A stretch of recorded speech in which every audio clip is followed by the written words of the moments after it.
Hello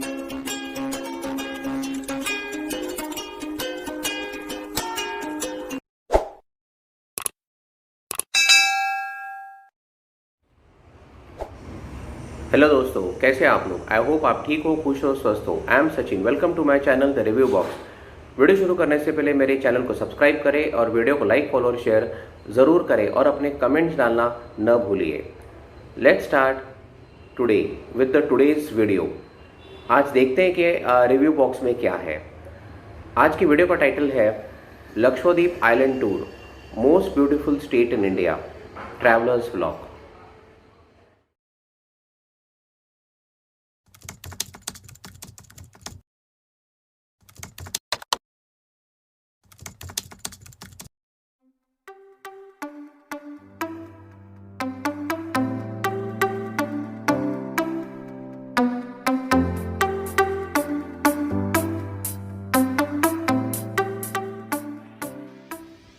नमस्कार दोस्तों, स्वागत है आपका हमारी इंडियन स्टेट्स और यूनियन टेरिटरीज़ की सीरीज़ में। इस सीरीज़ में हम आपको इंडियन स्टेट्स और यूनियन टेरिटरीज़ के बारे में विस्तार से बताएंगे। वीडियो पूरा ज़रूर देखिए और अगर वीडियो आपको अच्छी लगे तो इसे लाइक और अपने दोस्तों के साथ शेयर करना ना भूलें और ऐसे ही इंटरेस्टिंग वीडियोज़ देखने के लिए हमारे चैनल को सब्सक्राइब ज़रूर कर लें।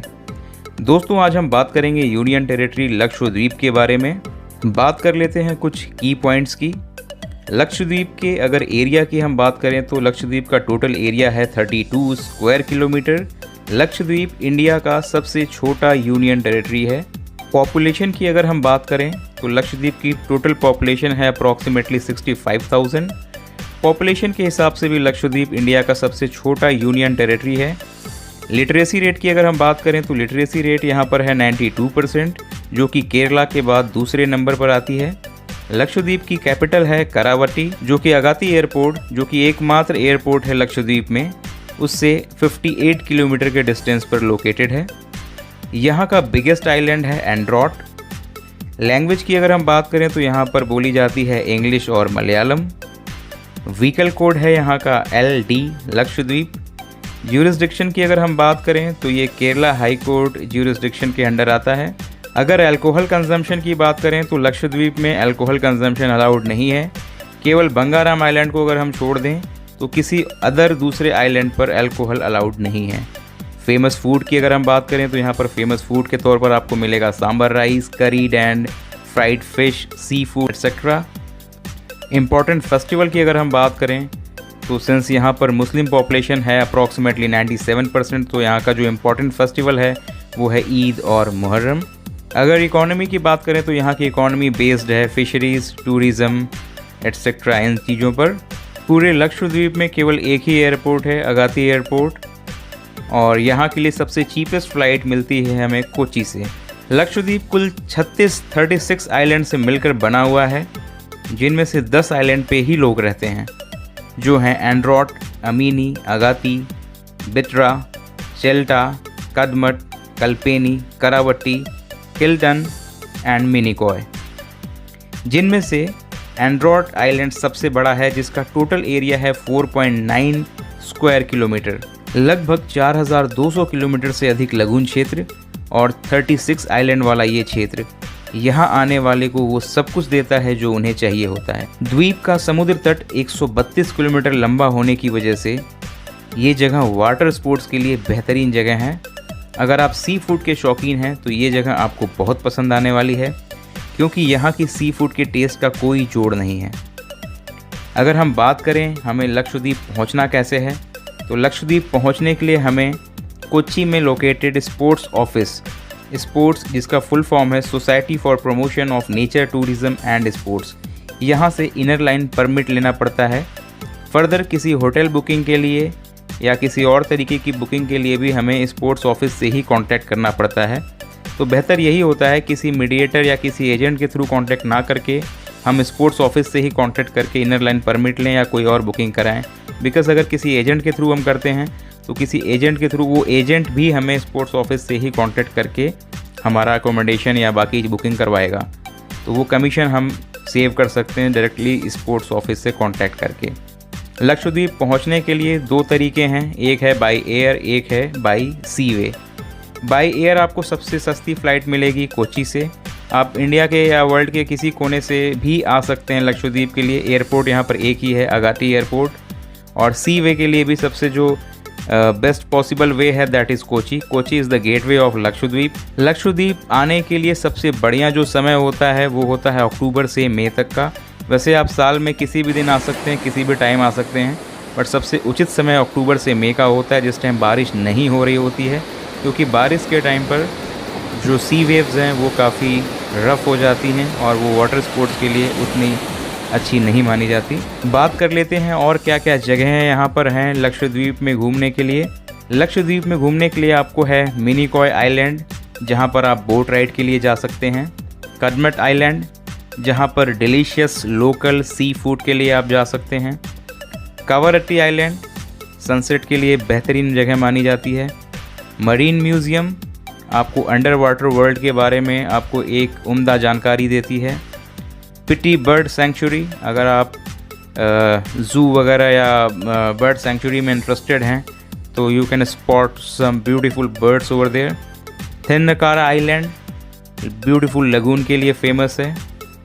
Kalpeni island, go there and take a relaxing stroll over there. Bangaram atoll, the paradise like island. Bangaram ही एक ऐसा आइलैंड है जहाँ पर आपको अल्कोहल मिलेगी लक्षद्वीप में।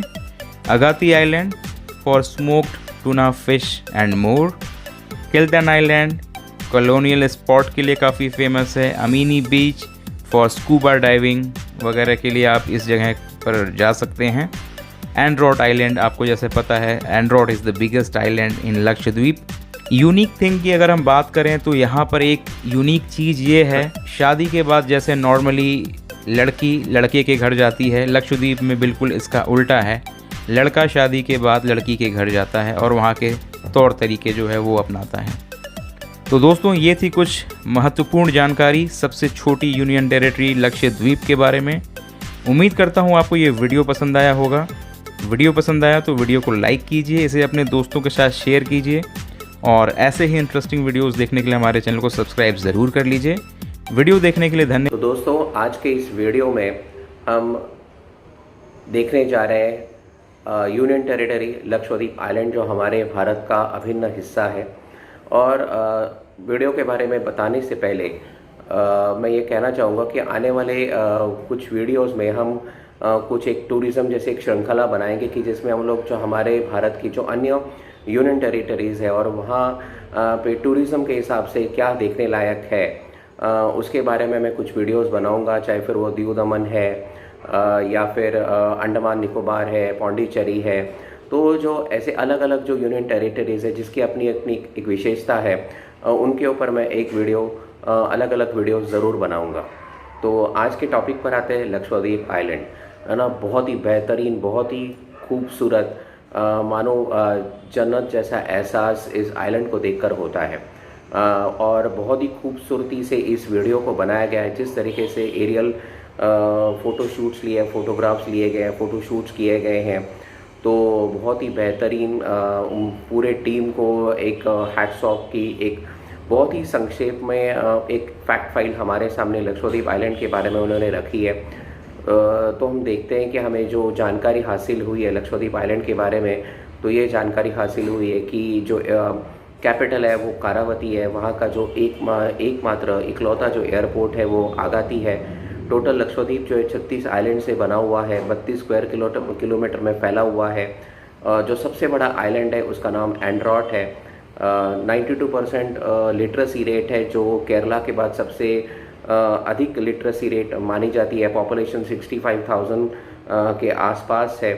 और जो मेजर पॉपुलेशन है वो 97% पॉपुलेशन मुस्लिम है। और यही कारण है कि ईद है, मुहर्रम है, तो इन फेस्टिवल्स को बड़ी धूमधाम के साथ वहाँ पर मनाया जाता है।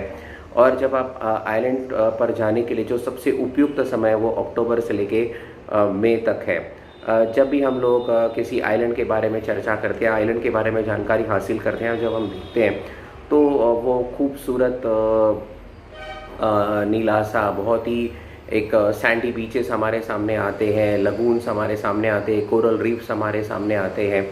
और एक ज़बरदस्त ऐसा वो दृश्य होता है। और हमेशा ये हम ऐसी जगहों पर जाना पसंद करते हैं। और ख़ास करके हम देखते हैं कि हमारा जो और एक राज्य है गोवा, इसी के लिए काफ़ी फेमस है। तो अगर लक्षद्वीप के बारे में कहेंगे तो एक छोटा सा ये द्वीप है, छोटा सा ये आइलैंड है और ख़ास करके वाटर स्पोर्ट्स के लिए, एडवेंचर एक्टिविटीज़ के लिए काफ़ी फेमस है। और लक्षद्वीप पर पहुंचने के लिए आपको वहां पर इस ऑर्गेनाइजेशन को, जिसे स्पोर्ट्स कहा जाता है, society for promotion of nature tourism and sports, उनको हमें कांटेक्ट करना होता है कि जिसका ऑफिस कोची में स्थित है, जो केरल में है। और सीधे उनसे संपर्क करने के बाद हम वहाँ पर, चाहे लक्षद्वीप में हमें चाहे एयर से जाना है या सी वे से जाना है, वहाँ के होटल बुकिंग से या जो अन्य लॉजिस्टिक्स है, उसकी सारी बुकिंग्स या उसका पूरा गाइडेंस जो है हमें यहाँ से मिल सकता है। तो किसी भी एजेंट को कांटेक्ट करने के चक्कर में हमें नहीं गिरना चाहिए, क्योंकि अगर हम किसी एजेंट को अगर हम लोग कांटेक्ट करते हैं तो नेचुरली वो अपना एक अच्छा खासा कमीशन उसमें से ले लेगा। तो उससे बेहतर है कि हम सीधे इस ऑर्गेनाइजेशन को कांटेक्ट करें कि जहाँ से हम इस कमीशन को बचा पाएंगे और अधिक से अधिक जानकारी हमें इस आइलैंड के बारे में मिल पाएगी। और हमें ये भी पता चला इस वीडियो के माध्यम से कि जो वहाँ का खाना है, सांभर राइस है, सी फूड है, नेचुरली आइलैंड है तो सी फूड काफ़ी फेमस होगा। तो ख़ास करके जो नॉन वेजिटेरियंस हैं उनके लिए तो ये जन्नत ही साबित हो सकती है। साथ ही साथ हम देखते हैं कि जो मोड ऑफ ट्रांसपोर्ट है वो दो है, एक सी वे से और एक एयरवे से है। एयरवे से आप सीधे कोची से आप, जैसे मैंने पहले भी शुरुआत में मैंने मेंशन किया था कि आगाती एयरपोर्ट है, वहाँ तक हम जा सकते हैं, या फिर कोची से लक्षद्वीप बाय बोट भी हम लोग जा सकते हैं। और वहाँ पर इन 36 आइलैंड में से सिर्फ 10 ही ऐसे आइलैंड्स हैं कि जहाँ पर इट इज़ हैबिटेबल, कि जहाँ पे लोग रहते हैं, जहाँ पर ह्यूमन पॉपुलेशन है। और ख़ास करके उनमें से कावारती है, मिनिकॉय है, बंगाराम आइलैंड्स है, कल्पेनी आइलैंड्स है, ये तो टूरिस्ट हॉटस्पॉट्स है, बहुत ही फेमस है।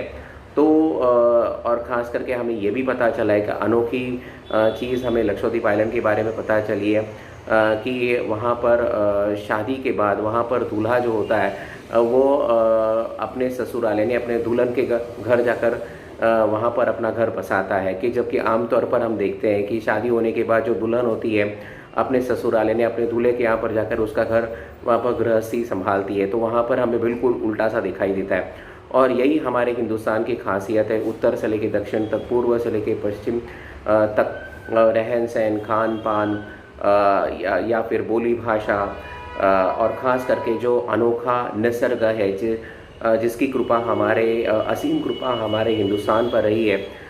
तो इसका एक बहुत ही सुंदर सा दृश्य और इसका सुंदर सा परिचय हमें एक छोटे से वीडियो से हमारे सामने आता है। तो मुझे लगता है कि इन सारे ब्यूटीफुल बीचेस को देखने के लिए, उन क्रिस्टल क्लियर वाटर्स को देखने के लिए, उस खास करके जो वाटर स्पोर्ट्स है उसका लुत्फ़ उठाने के लिए हमें लक्षद्वीप ज़रूर जाना चाहिए। जब भी लक्षद्वीप के बारे में चर्चा होती है, अंडमान निकोबार आइलैंड्स के बारे में चर्चा होती है, तो हमेशा हम लोग देखते हैं कि कंपैरिजन कहीं ना कहीं मालदीव्स के साथ होता है। और फिलहाल जब भी आप कोई न्यूज़पेपर्स पढ़ते होंगे या फिर गूगल पे भी हम लोग जब भी कोई न्यूज़ आती है, सर्च करते हैं, तो हम देखते हैं कि आज मालदीव्स जो है वो एक टूरिस्ट हॉटस्पॉट बन चुका है। जितने भी हमारे इंडस्ट्रियलिस्ट हैं, हमारे जो बॉलीवुड सेलिब्रिटीज़ है ना, अक्सर देखते हैं कि वो अपना समय बिताने के लिए वो लोग मालदीव्स जाते हैं। तो कहीं ना कहीं हमें लगता है कि भाई अगर इतना सुंदर नज़ारा अगर हमारे ही देश में मौजूद है तो हमें वहाँ जाने की ज़रूरत क्या है। पहले तो हमें अपने देश को अच्छे से जानना चाहिए, पहचानना चाहिए, घूमना चाहिए, फिर हम दूसरे देशों में हमें ज़रूर जा सकते हैं। और अगर कंपैरिजन करेंगे तो एक्चुअली कंपैरिजन हो नहीं सकता, क्योंकि जो कि थोड़ी बहुत जानकारी मैंने हासिल की है, लक्षद्वीप जो है 36 आइलैंड से बना हुआ है, जबकि मालदीव जो 300 आइलैंड्स से बना हुआ है। और ख़ास करके वहाँ का जो मॉडल ऑफ डेवलपमेंट है बिल्कुल भिन्न है हमारे लक्षद्वीप से। और ख़ास करके लक्षद्वीप जो है अरेबियन सी में स्थित है, जो वैसे मालदीव्स भी है, बट लक्षद्वीप का जो फ्रेजाइल इकोसिस्टम है उसको भी उनको बरकरार रखना है। वहाँ की जो लोकल पॉपुलेशन है वो नहीं चाहती है कि वहाँ पे बहुत ज़्यादा वहाँ पर भीड़ इकट्ठा हो जाए, वहाँ पे टूरिस्ट आ जाए, कि जिसकी वजह से वहाँ की इकोसिस्टम डिस्टर्ब हो जाए। पर हाँ, बैलेंस ज़रूर वो मेंटेन करने की कोशिश कर रहे हैं, क्योंकि एक मेजर इकोनॉमी लक्षद्वीप की जो पूरी इकोनॉमी है वो टूरिज़्म और फिशरीज़ पर निर्भर है। तो कहीं ना कहीं हमें गवर्नमेंट को ये सोचना चाहिए कि किस प्रकार से लक्षद्वीप को भी एक अच्छा डेस्टिनेशन, जैसे मालदीव से एक हॉटस्पॉट डेस्टिनेशन बन चुका है, ऑल ओवर वर्ल्ड के टूरिस्ट के लिए, वैसे हम लक्षद्वीप को कैसे बना पाएंगे। साथ ही साथ हमें ये भी देखना चाहिए कि ये जो फ्रेजाइल इकोसिस्टम है वो भी बरकरार रहे, वो भी बैलेंस्ड रहे। तो और शायद यही कारण है कि वहाँ पर जब हमें जाना होता है तो हमें इनर लाइन परमिट लेनी होती है। तो मुझे लगता है कि वो लोग डिसाइड करते होंगे कि कितने लोगों को एट अ टाइम हम भेज सकते हैं। तो मुझे लगता है कि कुछ ऐसे पॉजिटिव स्टेप्स गवर्नमेंट ने लेने चाहिए ताकि वहाँ के इकोनॉमी को, खास करके टूरिज़्म को वहाँ पर बूस्ट मिल सके और वहाँ के लोगों को रोज़गार मिल सके और वहाँ पे भी अच्छी इनकम वहाँ के लोग कमा पाएँ। तो दोस्तों आज के वीडियो के लिए बस इतना ही। तब तक खुश रहिए, आबाद रहिए।